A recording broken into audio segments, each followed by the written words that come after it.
appropriations in January. Every year at the January Administrative Council meeting, the chair of the Finance Committee presents the budget for the year for approval by the Administrative Council. The new leaders were unaware that for approximately 7 years, the approved budgets exceeded the actual revenue, thus depleting our operating reserves. The good news is that the Finance Committee recognized this problem and made plans to address it by submitting a budget for 2024 that will be as close as possible to projected revenue. This means there will be a reduction of approximately $500,000 from the 2023 budget, thus necessitating cuts to operating costs as well as staffing. All the leaders of the congregation have approved this plan and also agreed that we needed to educate the congregation about the situation. It was decided to hold 2 town hall meetings, one at our Birmingham campus and one at our Berkley campus, to inform the church members about how we plan to bring expenses in line with revenue and move into a bright future as a fiscally sound church. If you have questions about any of the topics we are covering today, please write your questions on the index card you received when you entered the sanctuary and immediately pass it down to the middle aisle where the cards will be picked up. At the end of the presentation, our committee leaders will attempt to answer all your questions, but due to time constraints, we may not be able to get to all of them. However, all committee leaders will also linger after this afternoon's town hall and will be available to answer additional questions where there will also be coffee and treats to enjoy. On a personal level, I also just want to affirm that we are one church in multiple locations. What is good for one of us is good for all of us. In order to move forward, we first have to determine where we are. Today's meeting will help us do that. And then with fiscal responsibility and mission-mindedness, we can move forward together into all that God has in store. Don McDonald is the new chair of the Finance Committee, and he will explain how the church committees function and educate us about the sources of income for our church. Don? Thank you, Zach. Thank you. Tonight, or this afternoon, I'm going to go over 4 things. I'm going to go over how the church is structured to make decisions. I'm going to go over the 4 main operating funds of the church. I'm going to go over our 2023 results, and I'm going to go over how we develop the 2024 budget. Can we, the next slide, please. So there's multiple committees of the church. The overall committee of the church is the administrative committee. They meet 4 times a year, and they are the overall governance of the church. And they are composed of about 30 people. All the committees and subcommittees of the church make up this committee, but they only meet 4 times a year. So a few years ago, our church decided that wasn't often enough, and so we started the executive committee, which is made up of the heads of the Staff Parish Relations Committee, the Finance Committee, Missions, and lay leaders, and administrative staff. So I want to back up, though. If you're on the Administrative Council, which is headed up by Ann Littleton and Vice Chair is Tom Aubrey, can you stand up so people can see who makes up the Administrative Committee? Administrative Council. As you can see, there's a good mix of both churches or both locations and that. If you're on the Executive Committee, can you stand up? And that's headed by Ann Littleton and Vice Chair is Tom Aubrey. Okay, the Finance Committee meets about 8 times a year, and they're responsible for the overall financial of the church.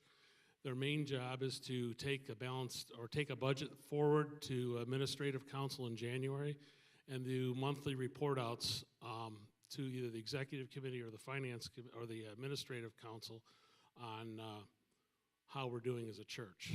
I happen to be the current chairman this year. I was co-chair last year with Brady Erickson. Karen Mobley is the vice chairman of the Finance Committee. And if you're on the Finance Committee, can you please stand up? Thank you. Staff Parish Relations Committee. Lately, they've been meeting probably daily, sometimes even more often than that. They're chaired by Melissa Pierce, and they're responsible for the human resources of the church, how the church functions. They interact with the clergy to make sure we have the right people in the right positions, and they also interact with the clergy on clergy's needs so that they Charles can go back to the district superintendent and get the people that we need in for the clergy. If you're on Staff Parish Relations Committee, can you please stand? Thank you. The next committee is Missions. Missions is responsible for overall all the missions we go on. There's a slight funding out of the general fund that funds the missions. Bridget Skipper happens to be the chair of the missions committee. And if you're on missions, can you please stand?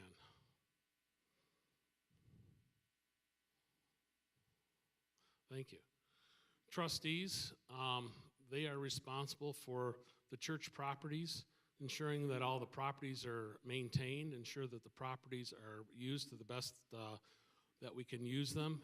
They look for issues with the properties. They make sure that we have the proper insurance on all the properties of the church. Sharon Ulip is the current chairman of the trustees. And if you're on the trustees, can you please stand?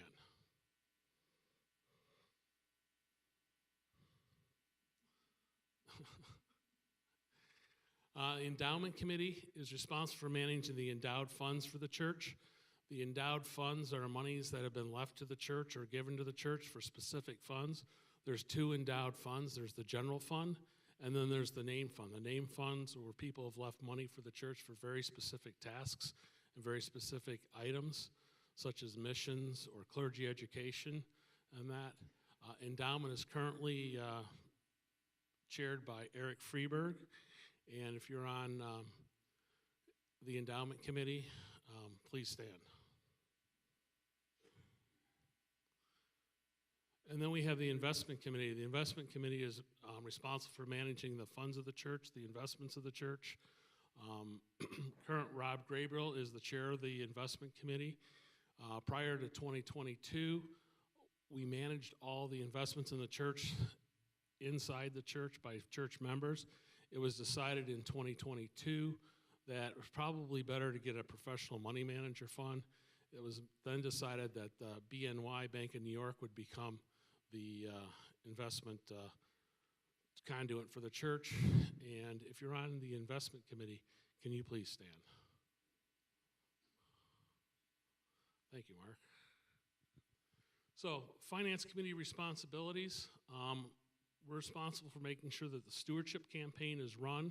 It's run correctly. We have the responsibility of making sure that we put together a budget. It gets taken to the administrative council for approval. And then monthly, we have to take the results back to the administrative council or executive committee and explain the results to budget. We work with SPRC, Staff Parish Relations Committee, to make sure that the staffing needs of the church are funded, or work with them to make sure that we have the right funds in place to do that. And then we work with the finance director to make sure that all the funds are properly accounted for and that all the controls are in place for it.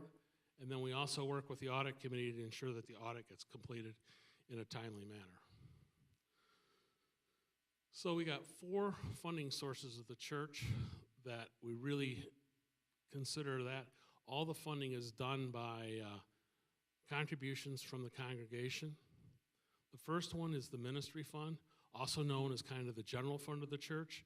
It funds day-to-day operations of the church, the clergy salaries, the staff salaries, the maintenance on the buildings if it's under $3,000, and it funds the apportionment. Home Fires is managed by the trustees, and it's responsible for all the capital improvements for the buildings and ensuring that the buildings get taken care of. Some of the things that the endowment of the Home Fires has done in the past is here at Berkley, the handicap walkway. I think there's been new windows downstairs in Berkeley in the last year. Those are items that Home Fires is taking care of. Missions is really all the mission work that is done in the church is paid for by missions. And special funding happens in the Partner in Mission campaign, in the in the rummage sale. Sorry, Mary Jane. She'll never forgive me for that one. I'll be in trouble with her forever. And then the endowment is that really funds the different endowments for the church going forward. So when we look at the ministry fund, last year we collected about $2.8 million for the ministry fund for the church. We spent a little over $3 million. But what is in the ministry fund? It's all the staff salaries, all the clergy salaries, which represents about 65% of the spending out of the ministry fund. This is the foundation of the church, of what this has. It has all the Christian education, the Christian music. It has the building maintenance, the electric bill, the plowing of the snow, cutting of the grass. And the building and the maintenance runs about 18% of the general fund. And then we get into, can you go back, please? And then we get into the ministry shares. And the ministry shares are what we call the apportionment. And that represents about 17% of the budget. So if you're tracking with me, we got 65% for the clergy and the staff salaries. We got about 18% for the building and grounds, 17% for the apportionment. It leaves about 5 or 6% for all the other items in the budget, which is key to understand as we go forward. The Home Fires last year spent about $360,000 on repairs for the church. And, some of the repairs that we talked about were the handicap exit here, the windows. They've done roofs in the past. They've done air conditioning units, heating units. And it's just not the church that the Home Fires funds. It funds all the parsonages that we do and the repairs on the parsonages and anything to keep the parsonages current and in total repair. Missions is, we've been very blessed at our church, really, for the work that missions does. And there's about 21 missions that the church supports. Some are local, some are global, and some are local. Some of the local ones are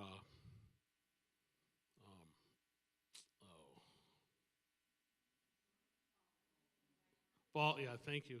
Baldwin, Brightmoor, Cass United Methodist.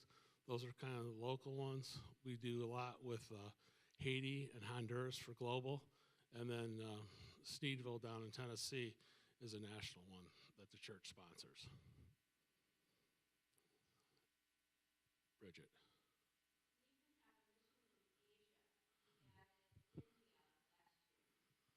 Thank you. I did not know that, so thank you. So endowment, there's one endowment with two funds, which is key to understand. An endowment can only pay out 4% of the gross from the previous year. So it cannot pay out more than that so that the base of the endowment continues to grow. But there's a general endowment, which has been also left, people leave the endowed funds to the church.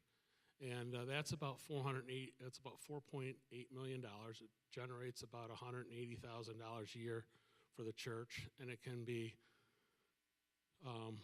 things like this week, I think the endowment's paying for the dinners for the choir on tonight.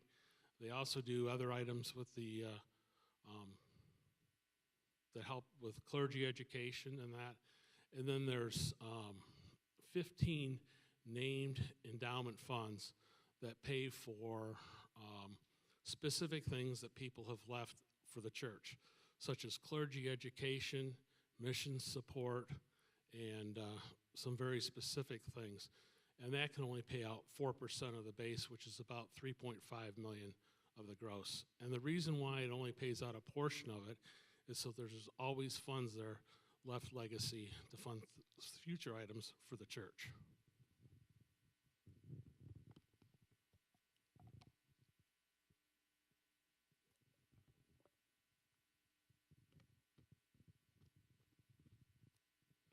So let's get into financials and where we're at. So last year, we took in about $2.8 million in revenue for the church, but we spent about $3 million. So we had about $200,000 loss last year from the church, which, you know, I'm going to explain that as cash going out the door. And that included, we had $225,000 of additional pledges that came in the month of December from 7 or 8 families. So without that additional giving at the end of the year, we would have been about $430,000 in the hole last year. But because we had 7 families that really stepped up and helped out the church, we were able to close that gap. In 2022, we had a slight gain of about $140,000, or profit, you could say, one way to look at it. But we had, I think, 9 families write checks of $350,000 at the end of 2022, which really helped out. So without that $350,000, the church would have been about $220,000 loss going into 2023. Cumulative, in the last 7 years, we've been in a negative position of about $286,000, where we've overspent more than we've taken in pledges. So when we started talking in May of last year on what the finance committee can do, and first thing we decided was we needed a balanced budget. And so what does that mean? That means we've got to set expectations when we're doing the budget that the revenue and the expense equal. We also said when we're developing the budget, we had to look at 4 things or 5 things that the church does really well at, or we need to do better at. Worship and music is something we probably think we do a pretty good job at. We do a pretty good job with Christian education and youth and family ministries. We do a really good job with missions. And we're doing an okay job, but we really need to get better in congregational care. So when we developed the budget for 2024, we took those 4 or 5 things into effect and said, what do we really need to do and focus on when we look at the budget? We also established targets by department as we went into this year to make sure that no one overspends their budget. And then we worked with all the parties in the church to develop this. But this was not easy to do because 3 weeks into the giving campaign or the stewardship campaign in 2023 for 2024, we had $1,475,000 in pledge giving. At the same time, we had members of the staff submit budgets back that totaled almost $3.3 million. So you can see the gap we're working with. We got income from the congregation of $1,475,000, but we got requests from the staff of $3.3 million. So the finance committee split into 3 groups. One group went off and talked to endowment to see if there was anything that we could maybe get endowment to help with. Another group, along with the clergy, said, you know, we'll go back and we'll call people that had made 2023 pledges but haven't turned in their 2024 pledge cards yet to see if we can get those turned in to get a better handle on where we're at with giving. And then the last group of the finance committee went off and said, we're going to work on the expenses and see what we can do to do that. So that committee went off and worked on expenses along with the clergy, and we were down to about $3 million. So Charles, our lead minister, and Zach decided, you know what we need is we need to take the staff and the clergy along with Ann Littleton, the chair of the executive committee and the ad council, and Melissa Pierce, who's in charge of SPRC, and they came down to Berkley for a day, and they came down to about 2.75 million of expenses, still greater than the 2.5 that the Finance Committee had set as where we thought the revenue was going to be. So it came back to a Finance Committee meeting over the holidays and in January, and we said, how are we going to handle that shortfall of $250,000? And there was two thoughts in that. One, we'd put a line item in the budget called additional savings yet to be determined, or we were going to allocate it back to every department based on that $250,000 shortfall.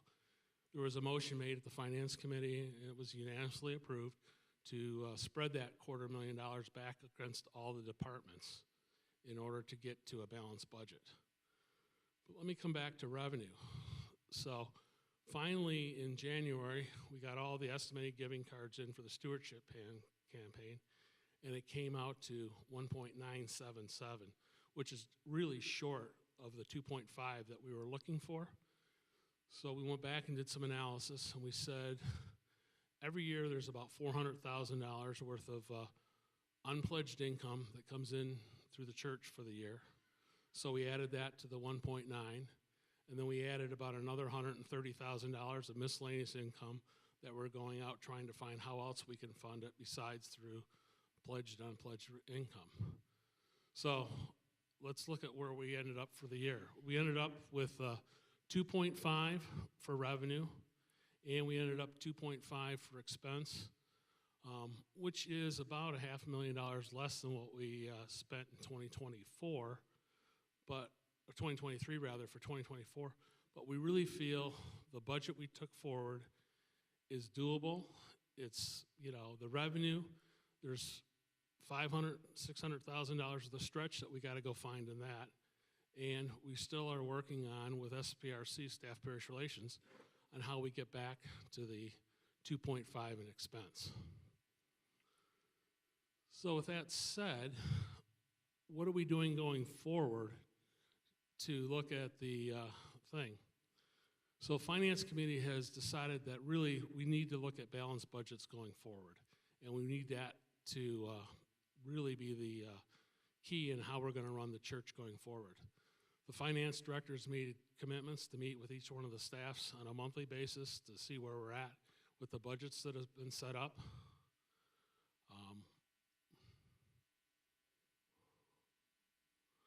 We're continuing in the Finance Committee to strengthen some of the financial controls and some of the spending that's going on. And we've sent out some things on what we're doing with credit cards and other spending, and that's continuing to go on this year. We're working on the stewardship campaign for 2025 to see what we can do to increase participation, to get more people engaged. And then we're working with the endowment committee to see if there's any rules that can be changed with the endowment to help the church out going forward. And we're looking for new opportunities for revenue so we're not always dependent upon the stewardship campaign to fund the church. But we need your help. We need people to stay involved.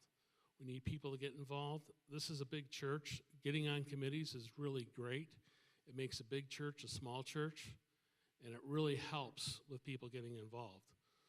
So we're asking for your prayers, your presence, your gifts, your service, and your witness to continue to have the church grow and prosper in 2024 and beyond. Thank you.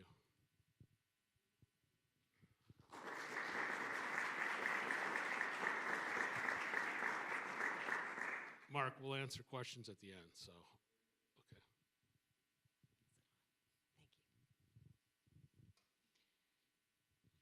Thank you. Good afternoon. Is it on? Yes. Thank you. Good afternoon. I'm Melissa Pierce, and I am chair of the Staff Parish Relations Committee. More than a year and a half ago, I did join SPRC because I love this church, and I really wanted to make sure that things succeed here. In talking with many of you, I've confirmed that we all share the conviction, both personally and corporately, that Birmingham and Berkley First are important to us for building the kingdom of God. During my conversations, I also contacted Reverend Chad Oyer, and all of you might not know him, but he's one of our former pastors. Chad's advice to our church at this pivotal time is the following, and I quote, "FUMC is a missional, not a maintenance-oriented church. The FUMC church family just needs to be aware that because of its missional presence, that the being of many lives are at stake. It's mission central for many outside of its walls. Everyone's gifts ensures that it continues to be a missional force in the area," and that's unquote. You just heard Don's remarks about our church's economic circumstances. Overall spending, as you see, has exceeded our contributions for many years, and we no longer have any extra reserves to pay for budgetary shortfalls. In February, at our church's administrative body, the Ad Council, it was unanimously adopted the church budget for 2024 of $577,000 less than the proposed budget.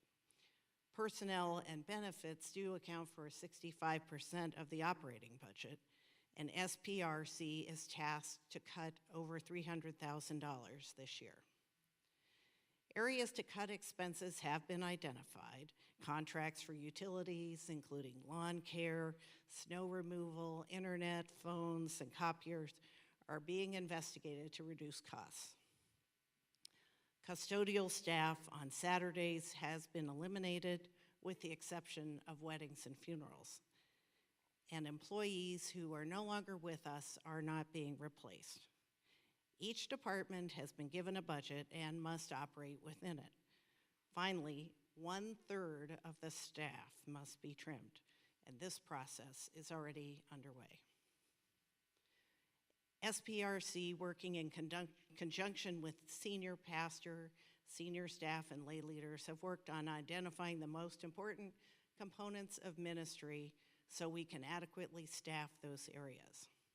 Agreement has coalesced around the core activities we want to continue.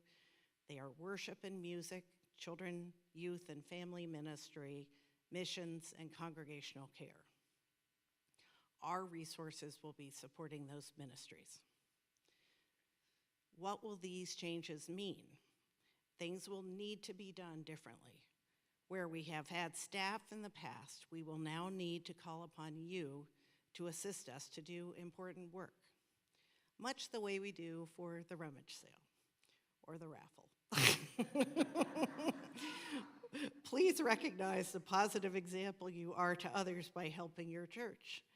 You can inspire and encourage others to do likewise and ultimately bring glory to God through your actions. Matthew 5:16 says, "In the same way, let your light shine before the people, so they can see the good things you do and praise your Father who is in heaven." We ask you to take a few minutes at the conclusion of my remarks to fill out the interest and skills survey form you were given when you came in. These are areas where the church will most need your help. Feel free to keep the pens. I donated them. What will success look like? Birmingham and Berkley First will continue to be one church with 2 campuses that works with synergy and symbiosis to make disciples of Jesus Christ. Rest assured, God is already working in our midst to help us to get to our new normal. Our very own pastor, Susie, was recently promoted by Bishop Bard to become lead pastor at Big Beaver UMC in Troy. What a blessing for her and for her new congregation. Many of you have asked me if we are getting a new pastor. Due to constrained resources, the position will not be replaced and duties will be reassigned or eliminated. Pastor Charles promised us we will expand and strengthen congregational care to ensure members of all ages are cared for. This ministry will be done at no cost to the operating budget this year. 2 generous grants for congregational care have been made, and an endowment fund payment with a step down over 3 years will pay for this position. The search is well underway, and SPRC hopes to make an announcement soon. I have another important piece of news to share with you. Reverend Dr. George Wiegba, an ordained minister of 31 years with the United Methodist Church, will come in May to spend a one-year sabbatical with us. He will live in the parsonage on Pleasant Street, and there's a $20,000 stipend from the endowment committee to cover his expenses. And I mentioned at the other talk that we are in search for a used car for him, so if that's anything you are thinking of parting with soon, please let me know. I visited with Dr. Wiegba twice over video phone chats, and he has so much energy and enthusiasm for ministry. He plans to preach, teach, visit parishioners, and speak to small groups and large organizations and journey groups. Describing himself, Dr. Wiegba said, quote, "My calling is to preach and teach the gospel of Jesus Christ by living out and teaching it with creativity and conviction. We are blessed to have Dr. Wiegba coming to be with us. When God closes a door, he always opens a window. We are challenged by having a smaller budget than we would have liked to have had, but with your help, we can continue to accomplish many important ministries. You are a passionate people who are committed to doing God's work. With your help, we will ensure 200 more years of the ministry of Berkley and Birmingham First. Thank you for all that you have done and that you'll continue to do, and may God bless you. Please take a few minutes now to fill out the sheets that we gave you. We will collect them at the conclusion of today's town hall. Thank you.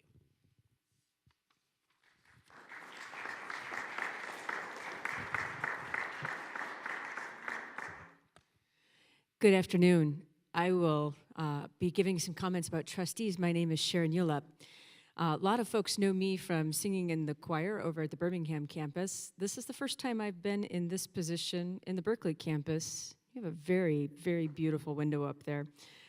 It's a Tree of Life window, and it's gorgeous from this place. So if you ever want to be in the music here, you're going to have a great view from the stage. All right, some comments about trustees. So as you've figured out, we don't just have one bank account with our money coming into one place. We've described 4 different areas that are either pledged to through our stewardship campaigns or have been given to through endowments or other gifts, such as partner in missions. Trustees is specifically a separate account from the operating budget, and we are referred to as home fires. If you have thought about your pledging and stewardship campaign materials, you would have seen that there's a separate line item for home fires, and home fires is essentially the capital budget for the church and building properties. In a good business, you separate operations from capital so that you don't end up spending your funds in the wrong way. So what does that do? Operations is the area that we're most concerned about and what the town hall today and the town hall that we had on Tuesday night was about. The capital fund is well funded at this point in time. We do have both regular pledged income that we receive every year through the stewardship campaign, and we actually have a reserve fund called the Home Fires Reserve Fund that we use for major capital expenses. So if there were a tree to fall on the roof of this building and we needed to repair quickly, we have the funds available to do that. If we needed to replace a boiler in the middle of the winter, we have the funds to do that. You are represented here in the Berkley campus on the trustees campaign by what I lovingly think of as the 2 Kyles. So I have Kyle Densler, who is the vice chair of the trustees committee, and Kyle Price, who serves as the lay leader supporting trustees. They bring the needs and interests of the campus here at Berkley to the trustees committee, just like there are representatives from Birmingham bringing the needs and desires there. And we evaluate those needs and desires with the goal of creating a welcoming, worshiping space for our communities. I'm really, really pleased with many of the improvements that have been made here at Berkley over the last 2 years. Your youth room has been renovated. We've really worked on the handicap ramp. I can already feel the difference downstairs with the windows replacements. The lighting has been replaced. You've got new air conditioning units for this summer. Those things are so important to your worshiping community. And as Berkley continues to grow and flourish and serve in this community, trustees want to make sure that this building, this space, is a place of worship and a place where God's work can be done. Okay, so our work there is really limited into buildings and grounds. We were thinking about where are we going in the future with buildings and grounds. There's a bathroom project underway here for Berkley because you need bathrooms that appropriately serve your worshiping community. Kyle Densler, I got to get my Kyles right. Kyle Densler is the representative from trustees on our landscape committee. Many of the trustees serve on various different committees. Why did I mention landscape? Well, because we think we could improve your exterior curb appeal by improving landscaping here at Berkley. And so that's a focus as the weather warms up and we start to get into the serious portion of landscaping. Those are the things that we do in addition to maintaining our parsonages. Parsonages, I wanted to make a few comments about the parsonages. So you may or may not have been aware that we've been doing some, how shall I say, parsonage exchange work over the course of the last year. The parsonage that is on Chesterfield that Dr. Boyu is currently in, or actually was previously in, I should say, after the last month, was in significant need of repair. That was actually the parsonage that was in the poorest shape. When we do our work in the trustees committee, we refer to the Methodist discipline. What does the Methodist discipline require of the trustees committee? What does it require us to do? And it lays out some pretty specific things about what you need to have in a parsonage in order for it to be up to snuff. And our previous Chesterfield parsonage, which was the one that we had purchased when we built the Birmingham building back in the 50s, was no longer meeting those standards. We received a very generous gift of a very lovely home right next door to our Chesterfield parsonage that happened to be owned by one of our members. That gift was an exchange gift. There is a need to satisfy a land contract with that particular gift because there was a pretty substantial difference in value between our owned Chesterfield parsonage and the gifted Chesterfield parsonage. So be aware that there is a pretty substantial land contract that will be satisfied. How are we satisfying that? We are over-parsonaged at this point. We currently own Pleasant Street, Arlington, Chesterfield, Cranbrook Cross, and Kipling. We don't have that many pastors, and so we're actually maintaining property that we don't need for our pastors, okay? So the decision was made that we will sell our Cranbrook Cross parsonage. Reverend Susie, as you heard, is being given her own opportunity to lead as a senior pastor at Big Beaver United Methodist Church, and her family will be moving out of the Cranbrook Cross parsonage in June, and we will sell that parsonage at that time. That allows us to do a couple of things. A, it allows us to satisfy the land contract on the Chesterfield parsonage, and it also allows us to replace some funds in the Home Fires Reserve Fund. And you might be like, well, why can't we just put that into the operating budget? The operating budget really needs some extra money right now. The discipline does not allow that. So we're not unwilling to help where we can, but the Methodist discipline does not allow you to sell parsonages and put that money into your operating budget. The reason for that is our parsonages, while we hold the title and the trustees are responsible for keeping them up to snuff, they are the property of the United Methodist Church. And so property exchanges for parsonages are handled by the discipline, and you can't sell a parsonage and use that as operating funds. So that's why it's separated. I'm hoping today you're starting to understand we do operate our funds very much like you would operate a business. Operations is an area that is separate from capital, that's separate from endowment, that's separate from our missional work. The monies can't be exchanged between those funds. They're designated and intended for very intentional purposes. It is not in my slides, and I'm probably jumping the gun here a little bit, but I do want to talk specifically to the congregation here at Berkley about your bathroom project. I think the bathroom project is awesome. I'm very excited about it. I'm like, go team, go. There will be some discussion about how do you pay for bathrooms when we're not making operating budget,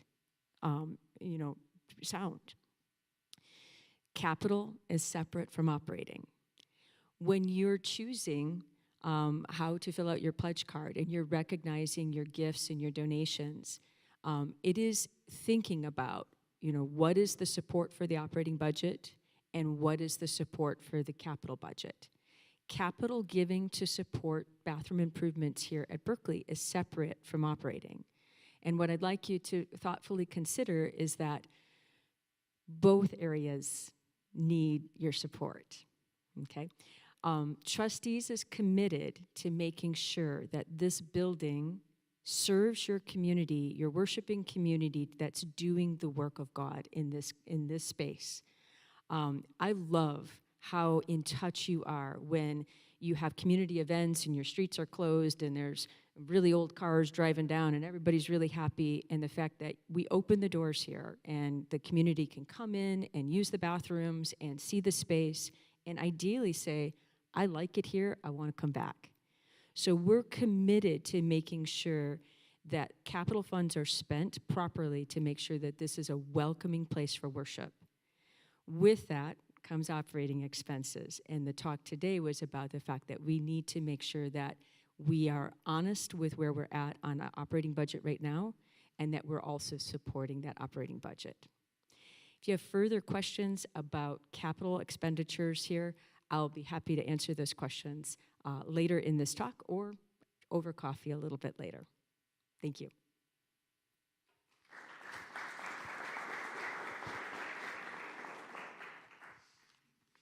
Good afternoon. My name is Eric Freeberg, and it's my pleasure to serve as the new chair of the Endowment Board.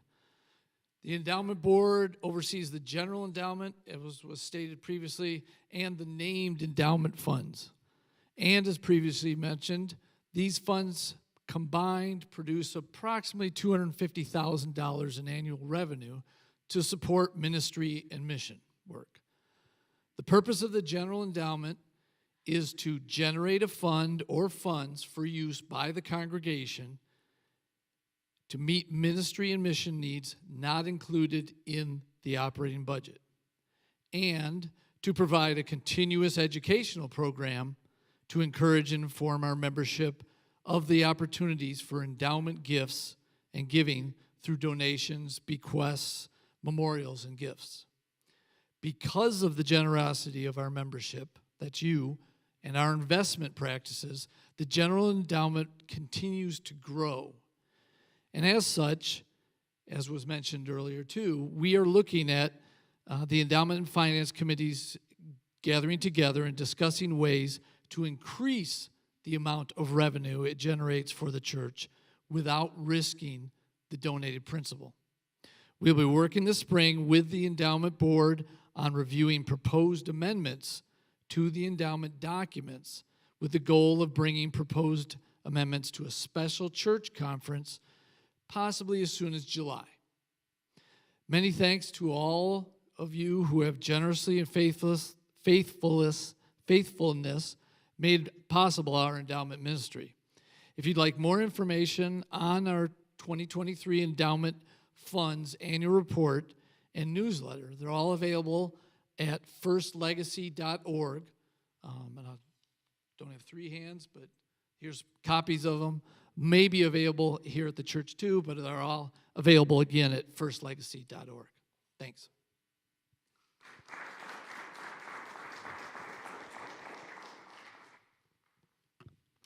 I'm Mary Jane Russell, and I am serving as one of your lay leaders here at Birmingham and Berkley First, along with Kyle Price and Mixie Hockman. So I've had the privilege of serving on all the committees with the exception of endowment as part of the responsibility as a lay leader. My husband and I joined the church over 28 years ago, and at that time, it was under the leadership of the Reverend Dr. Bill Ritter. I became a Stephen minister and then a Stephen leader, walking with folks who were going through difficult times in their life. When I joined, I promised to support the church with my prayers, my presence, my gifts, and my service. Later on, the Greater Church, the Greater United Methodist Church, did an addendum which included witness. I had no issue with that addition to my commitment. I would like to explore with you this afternoon my commitment. Prayers. There have been many times in my life when all I could do was pray. To petition God for what my needs were, and to thank God for all that He has done to shepherd me through difficult times in my life. Prayer is an essential part of my well-being, as I need the constant communication that keeps me centered in how I live my life, how I communicate with others, and how I receive the grace to endure life's challenges. I pray for this congregation, for guidance, for direction for our leaders in decision-making, and for our clergy that they might help us to understand our purpose and be a constant source for listening and guidance. Presence. If I didn't show up in this sacred space or at Birmingham First, then I am cheating myself out of your fellowship and your ability to share the faith journey with me. We learn and grow with each other when we share ministry by serving on committees, being in leadership roles, being a part of something that is greater than ourselves.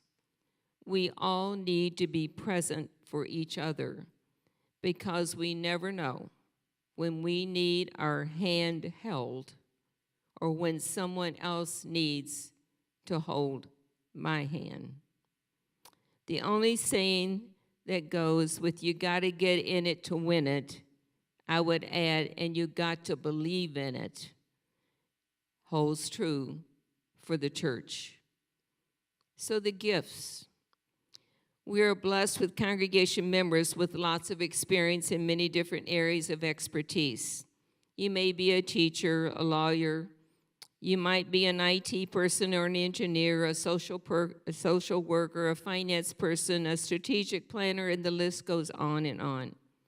Your skills are valuable, not only in earning a living, but also in serving our church. You know what you excel in, and you're tasked to help your church. You give of your monies to support the work and mission of the church. I believe we gather in these spaces because we love God. We stay here because we need each other.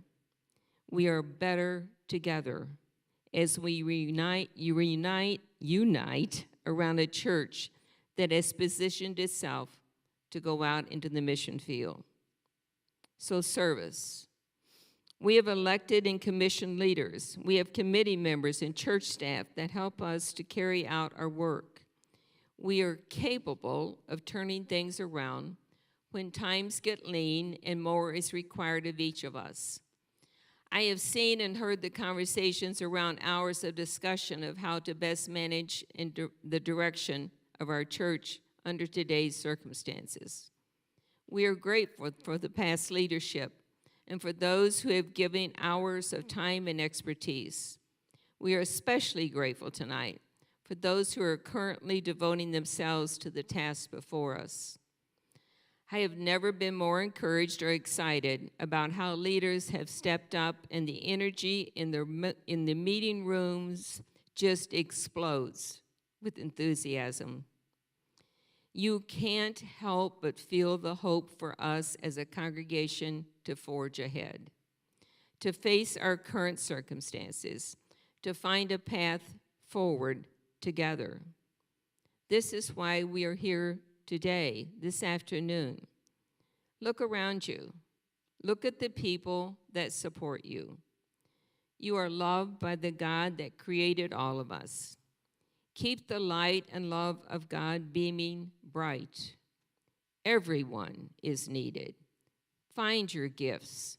Show up. Pitch in. Pray for the church and for each other. And then there's the witness part. Oh, about that.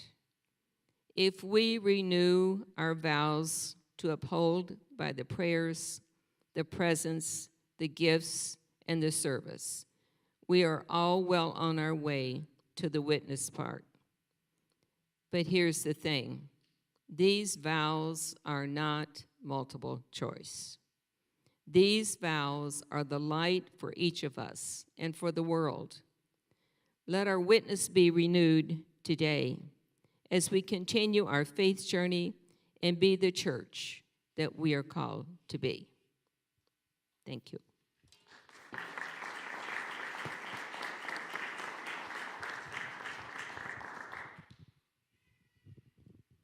We'll now take some questions, and there's a 3x5 card that I think everyone has, if you want to fill out your question on that. And while those are being collected, I will take one or two questions, and then Karen will do that.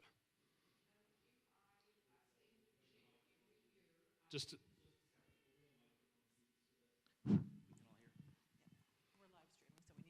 Thank you. I contribute via a QCD once a year, but I don't say where I want it to go.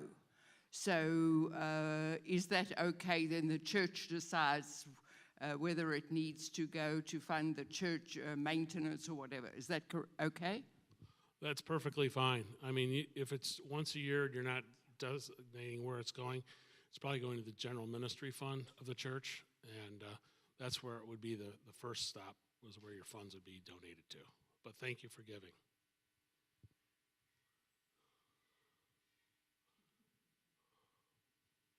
Are there any other? No. We'll let you go. No, you need to be on the mic. Need to be on the mic? Thank you. We're live streaming. Hi. So a couple of questions on the income statement that you flashed up on the screen. One line item is called grants. What are grants, and are those recurring? Grants are 1 year, and they're items that have been given from the endowment fund that fund specific items in the general fund. For example, in 2024, the endowment is funding $56,000 for a new curing minister. So that's one of the items that is listed in grants. For 2023, there was 3 line items. I know part of it was the endowment gave a 2-year grant, and it was 50% or 30% for the second year for our new finance director when that job got started in 2022. Okay. And I think in 2023, that grant was $18,000 was part of that. Okay, so effectively that just money sliding from endowments into operations. Yeah, okay. and we're looking at, is that the proper accounting for it, Mark, or not? I don't know. We've been having that debate, okay. But that's where we've put that money. Second question regarding the income statement. There's a line item called apportionments. Could you add a little color to that? What is that, and to what extent are those controllable expenses? Those are, I didn't touch on it. I should have touched on it more during my presentation.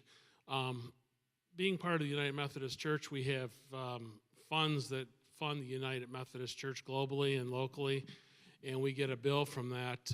We're one of the few congregations in the state that always makes their apportionments, and last year it was like $398,000, and they're not forgiven. So if you don't make it in 1 year, it carries over, and you have to make it the following year. So you always want to make that as part of your ongoing support of the church.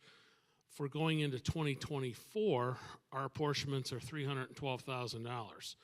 But as you saw in the budget, it's down to $298,000. Why is that? When we did the peanut butter spread or the additional reductions in the budget, that was the deduction that came to apportionments. But we know that we've got to make our apportionments of $312,000 because that money doesn't go away. Okay, thank you. Charles, did I explain that correctly? Okay. We'll bring the mic back to you. Sure. Sorry. I was going to just add a little color on the apportionments. I know many folks here who are maybe newer to the United Methodist Church may not have as much of an understanding about apportionments.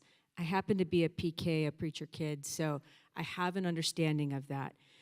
One of the things I would tell you is that we're so blessed here at Birmingham and Berkley First to be in a position to actually pay apportionments. My mother, who was a United Methodist minister, served a 3-point charge in the Upper Peninsula. She had a congregation and the largest church was 35 on a Sunday, and sometimes it was, in the other two, like 10 or 12. Our apportionments help those congregations in the smaller areas in Michigan that cannot raise funds to keep their lights on, their preachers paid, and their buildings going.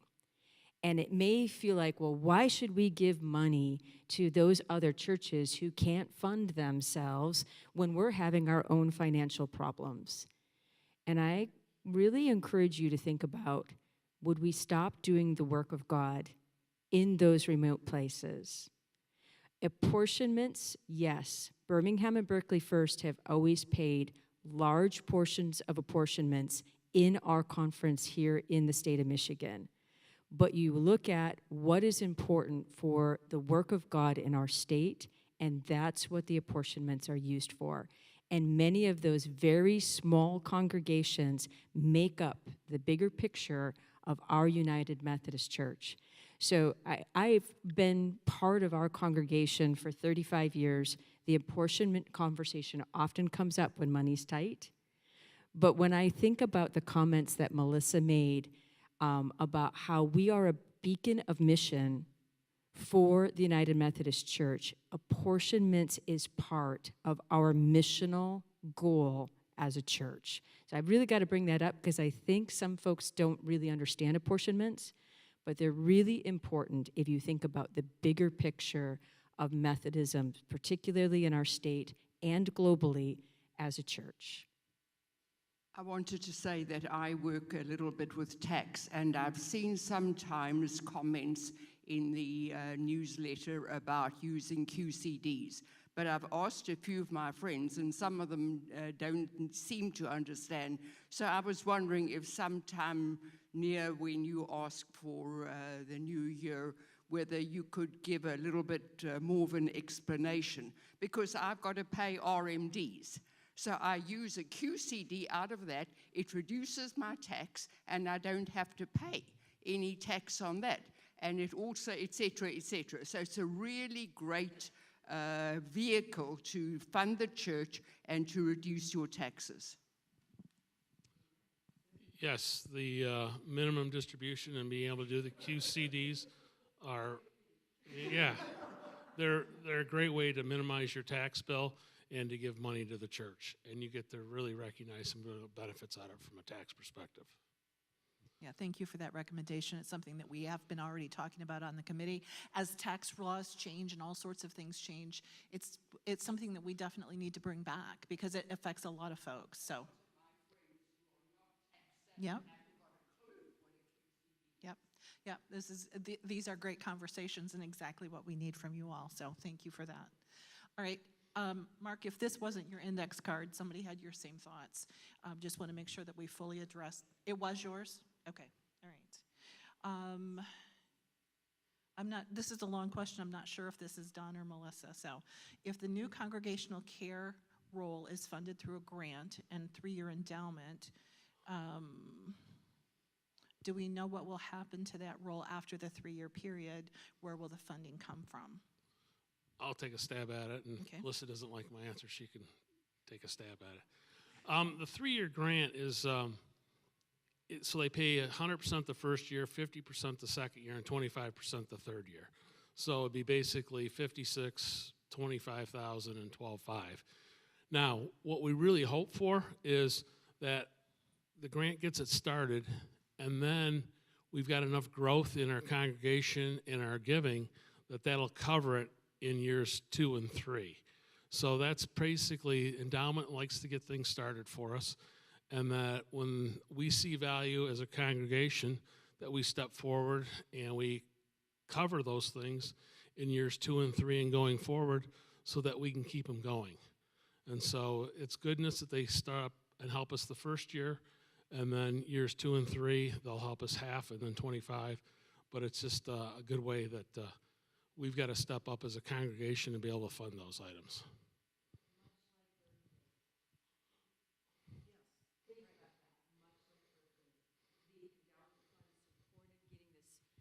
The endowment fund supported getting this congregation started in the multi-site ministry mode.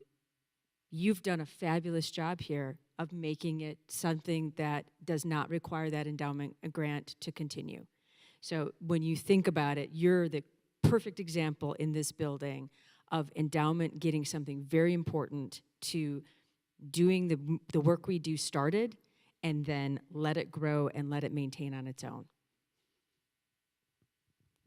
All right, more finance questions, Don. 2023 actuals. Did the numbers that we saw include the special year-end gifts for 2023? Yes, the numbers you saw of 2.8 include all the year-end gifts, the 225,000 that came in the month of December by special giving. What I didn't mention is we have a little shy of 500 giving families in this church, and we looked at it at year-end, and we had approximately 100 families that gave over 100% of what their pledge was. But then we had about 100 families that gave less than their pledge was.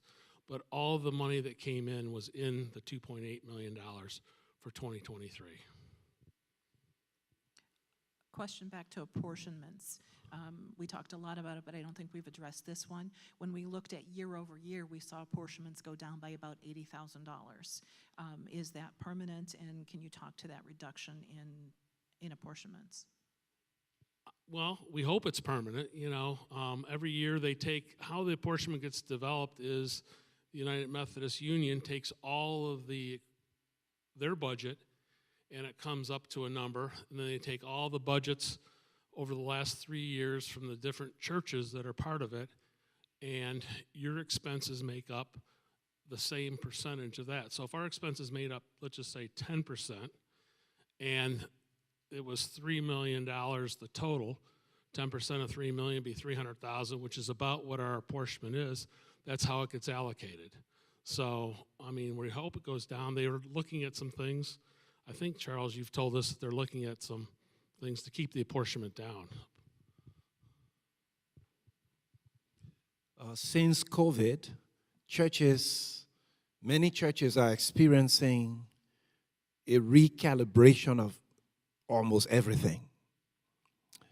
The goal of the conference and the apportionments is a response to the reality around the world.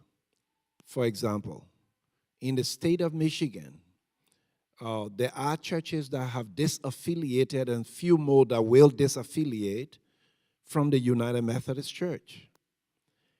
As the disaffiliation happens, the number of congregations reduces.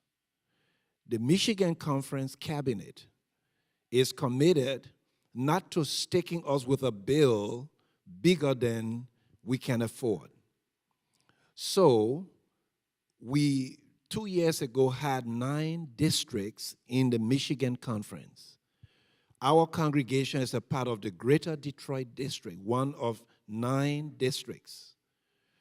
Over the last couple of years, we've reduced the number of districts from 9 to 7. So we do not have to fund the offices and operations of 2 district superintendents and their staff. But also the conference bureaucracy, conference staff has been reduced to a level appropriate for the reduction in numbers of churches available to fund the budget. The word apportionment is another name for congregation, for connection of budget. Just like Birmingham, Berkley has a budget that we are discussing today, the denominational budget is the apportionments. and each congregation pays a share of that global budget. So the goal is to keep the reductions in apportionments permanent and hopefully going down. That is the goal. Now, whether that goal is achieved depends on the reality in the world. There might come a time when the churches need to step up and do something in the world. Apportionments could go up. So it is the goal to keep it steady, to keep it affordable, because the denomination understands that all of its monies come from the congregations like us.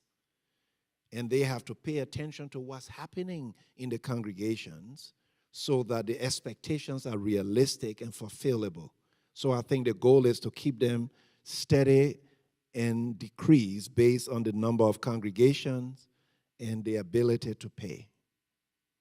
I want to say something, just a moment of personal privilege. I was born in a mission hospital in Liberia, and the doctor who delivered me, her salary and benefits were paid by apportionments.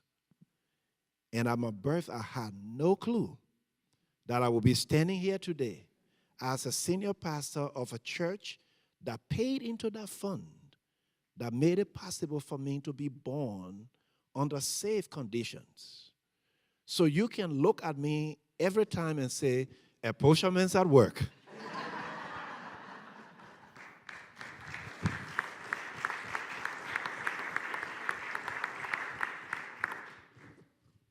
So you're saying we should pay for more than Charles? All right, next question. Back to the trend slide, Don. What contributes to the grants going down year over year? A pretty significant change in grants from 2023 to 2024. Can you talk There's to that? specific rules on what can be grants and what can't be grants. And so it's got to be something that when it goes before the endowment committee it has to meet those requirements. And if we don't have items in that year that we can do that, then the grant goes down. So again, grants are usually either 1 year or 3 years or 2 years. It can be anything that the endowment committee wants to set it up from. And so sometimes you might only get a 1-year grant, and then you got to fund it out of our general fund going forward. And then a question on financial controls. So we had the slide when we talked about one of the responsibilities of the finance committee was to implement financial standards and controls. So can you talk about what controls and processes we've put in place to monitor spending and to identify overspending, and then what actions are going to take place? Yeah, our finance director, Frank, is going to hold monthly financial reviews with the staff. And, if that doesn't work, then the finance committee will hold meetings with the staff. And if that doesn't work, we'll have a special meeting at 8 o'clock at night with the staff, a one-on-one. And the company I came from, if you missed your budget, you got the pleasure of coming in 5:30 in the morning and talking to the CFO and the president on why you couldn't make your numbers. So, I hope we don't get to that perspective. But we're going to start out with the finance director talking to the staff and the importance of meeting the budget. We've put in some controls around the credit cards, what they can be used for, what they can't be used for. And as we look at things, we've got people that are on the finance committee that are very willing. They step up, they help out on every issue that we come up with. And when we see deficiencies in controls, we have people who will write what we feel they are. They come for the finance committee, they get voted on, and they get approved. So if you see something you think is a deficit or a problem in financials, let me know, let Karen know, and we'll get on it and make sure we get our arms around it pretty quickly. Thank you. That's the last finance question, I think. Oh. So this is probably a combination of Melissa and Charles. So again, I saved the best for last for you, Melissa. Oh, thanks. So what efforts are underway to preserve staff morale and our church culture, given the 30% staff reduction that we're facing? I would say I came into this position knowing that this was what was probably in store. And I tried very hard personally and with our staff parish relations group to think of what we could be to be supportive of the staff. And so one of the first things we did was have a luncheon for the staff that we prepared ourselves. We bought the gifts ourselves that we gave to people who were on staff. We invited everyone to come, and we really had a nice time sitting down and talking with each staff member at that luncheon. As I recall, it lasted for about 2.5 hours. And then those conversations continued, and the Staff Parish Relations Committee intentionally and we planned and met with each staff member. And I would say that I have personally met with, I think, every staff member and had a conversation with them and invited people to feel free to talk to me with their concerns so they can feel that there's an open dialogue, and it's not that I'm just a deaf ear that's saying, this is happening and tough. So trying to be welcoming and listening, and if anyone has further suggestions of what more we could do, I really invite you to let me know. I've also talked to members of the congregation and tried to get their spin on things because it is staff parish relations. And I'd like to know that the parish is happy with what the staff is doing and vice versa, and just trying to have open dialogue. So I don't know if that's enough, but that's what I have done so far. Thank you. Thanks, Melissa. All right, coming, Jill. I would just remind Melissa that we've had members of the staff parish committee, in particular Josh Densler, and others who have said that we are committed to assist staff that may be reduced. And Charles has been good about looking for lots of ways that we can ease this pain, both for the congregation and for the staff, because it's equally hard on the congregation to say that we have to cut staff. It's not something that the committee has taken lightly, or that we don't feel committed to making this. We're not the corporate world. We're not General Motors. We are the church. And so we have committed people on staff parish and in our congregation who are committed to helping in this transition and to making it as smooth as possible for everyone. And I think it's important for everyone to know that, and none of this has been taken lightly by anybody on staff parish or in the leadership of the church. Thank you. All right, that's all the written questions that we had that were submitted. We do have a few more minutes for questions. Yep, hang on, I'll get one in the back and then we'll come up here. The question I had is, are members of the congregation going to be regularly apprised, like monthly or quarterly, on where we stand versus budget and income and outgo?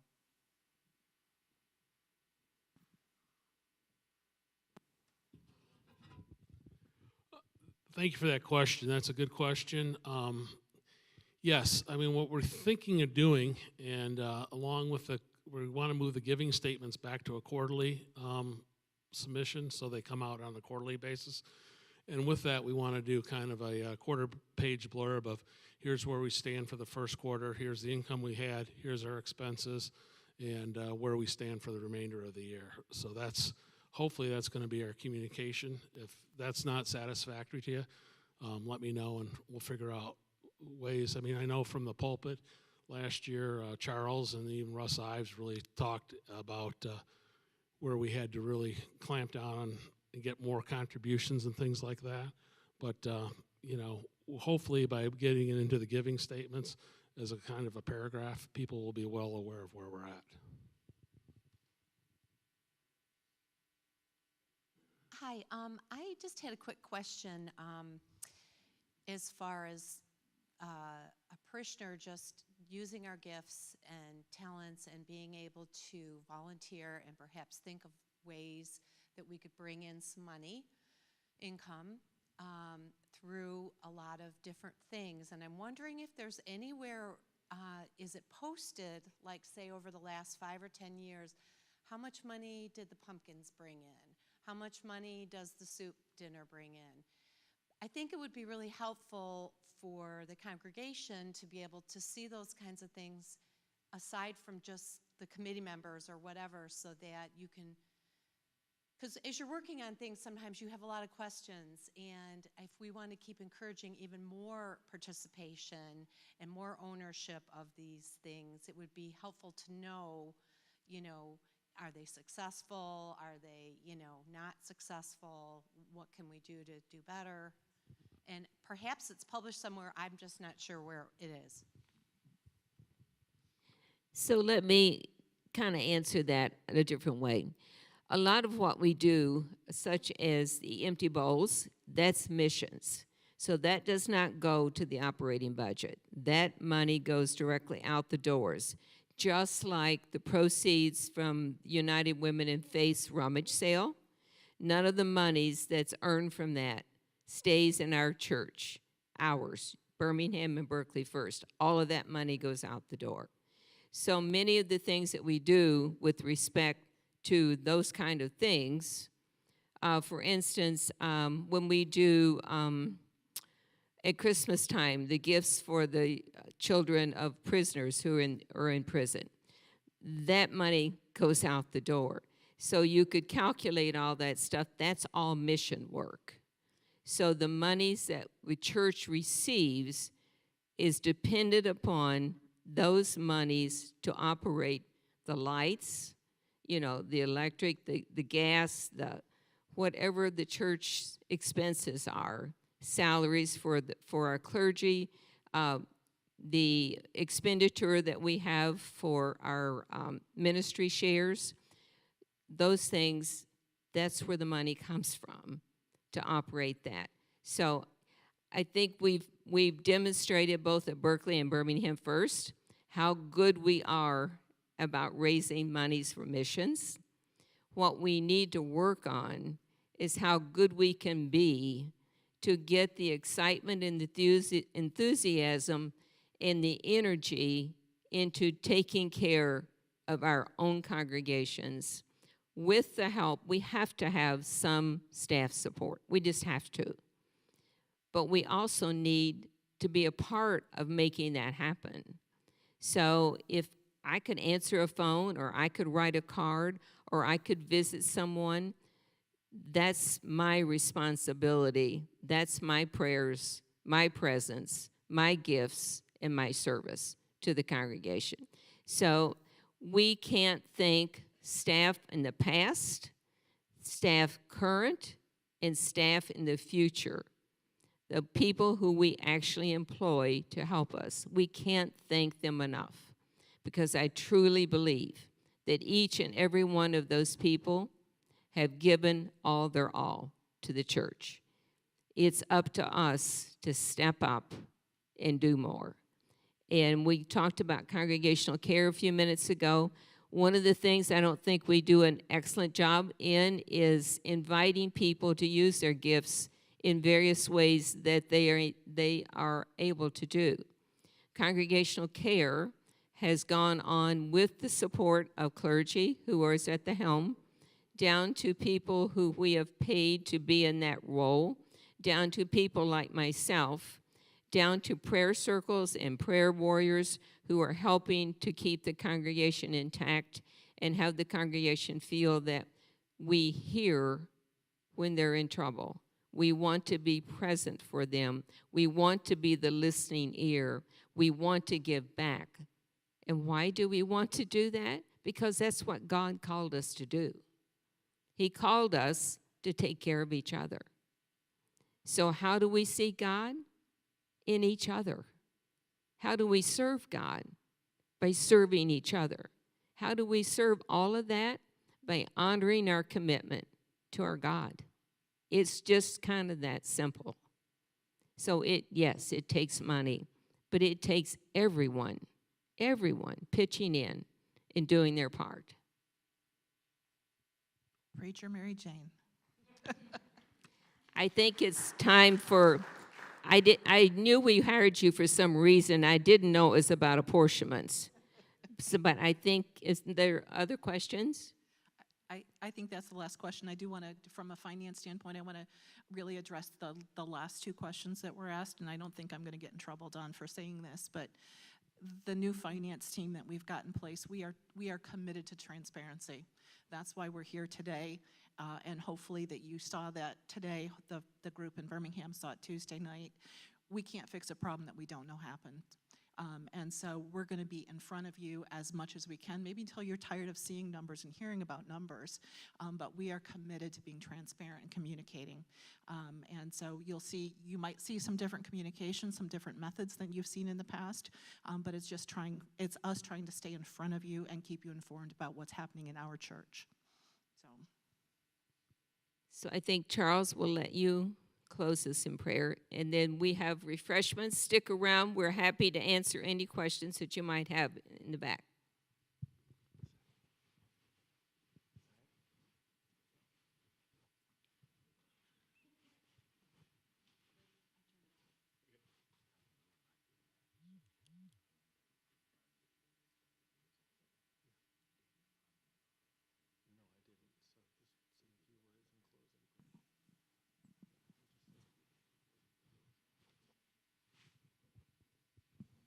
God is good all the time. My heart is glad that we came together this afternoon to keep the Sabbath holy by pondering the state of our congregation. I want to remind you that what we've discussed today is only one slice of our reality. Our focus on it does not mean our church does not have great things happening. We focus on it today so that we will strengthen the engine of God's grace through this congregation in the world. Our congregation is growing. Even here where we meet today at Berkley, I remember as a district superintendent coming on a cold January Sunday morning for the launching service of Berkley First. I felt great that day, as I feel today for what has happened since. I want to thank Zach Dunlap and a team of faithful souls, some of whom left Birmingham to come here and assist him in getting this work started. I want to thank you for what you are doing.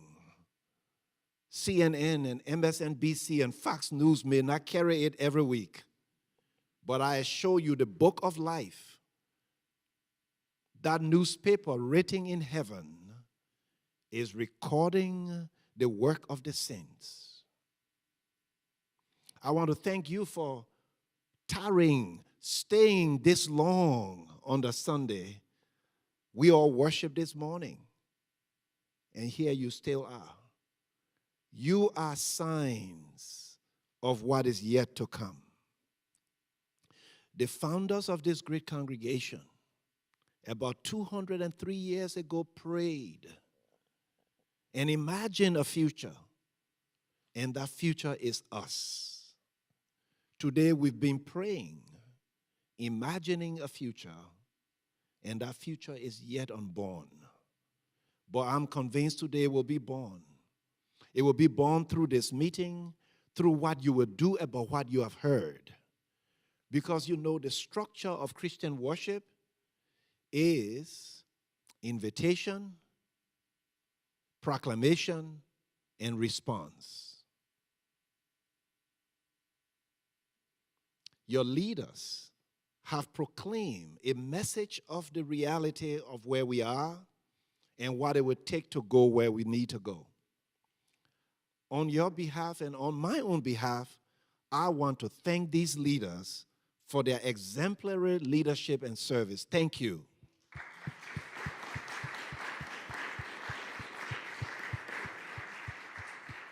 We are so blessed to have them at the helm at this time. I close with this thought. We can do this, and we will do it. Standing before you is a guy who was born in a mission hospital at the foothills of a West African mountain range. Back on December 8, 1959, when my mom delivered with the assistance of a female United Methodist missionary doctor, Hyla Waters. What were the chances that I would even leave my little village to venture to the city of Monrovia on the Atlantic coast in Liberia? The chances were minimal. What were the chances that I would even go to school to learn to speak English? Minimal. What were the chances that I would agree to be a pastor someday? Almost non-existent, because as a youth, I vowed to stay away from two vocations: being a soldier and being a pastor. And in some ways, I have flunked that exam because I'm a pastor. And it's not because of any effort I made, but the grace of the God, the same God, who is watching over us today as we conclude this meeting. The leaders have reported to you. It is now up to you what you will do about it. Part of the truth is that you who have gathered here are the ones already doing something about it. We will need to go to our other family members, the members of Birmingham, Berkley, who for some reason are not fully engaged, to discover from them what may be done to have them engaged. So as we leave here today, go from this place knowing that God is with us. Go from this place pondering in your heart what to do. This morning at Birmingham First, after the 9:30 service, I went into the fellowship hall, and one of the members came to me. She seemed to be a middle-aged woman. She says, "Reverend, I have worked in the corporate world and I have raised billions of dollars for corporations. I want to help raise money for our church." And I said, "Praise God." And she and I will be talking this week, and I'll be plugging her into the leaders of our finance committee and our endowment board to see how she might help. Because God has assembled us here, everything we need and then some is already here. We just need to communicate better so that each person that has been assembled here at Birmingham and Berkley First will plug in their prayers, their presence, their gifts, their service, and their witness. When we can do that, this church will overflow with goodness and mercy and God's grace.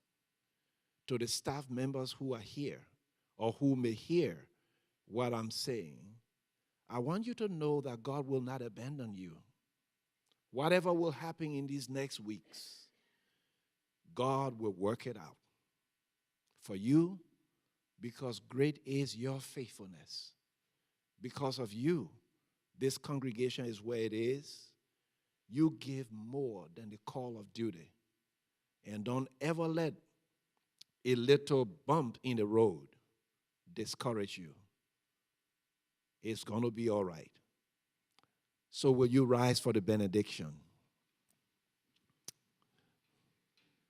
You know, at Berkley, every Sunday they have communion. So when I saw the communion elements, I was like, oh, we're going to have communion. I'm a little bit hungry today, you know. May the Lord bless you and keep you. May the Lord lift up his countenance upon you and within you. May the Lord give you peace, perfect peace. That peace the world can neither take away or give. The peace of God, which far surpasses human understanding, may it embrace you rock you in the bosom of Abraham over and over and over again. Go and let us be grateful for what God is about to do. In the name of the Father, and of the Son, and of the blessed Holy Spirit, amen. Thank you.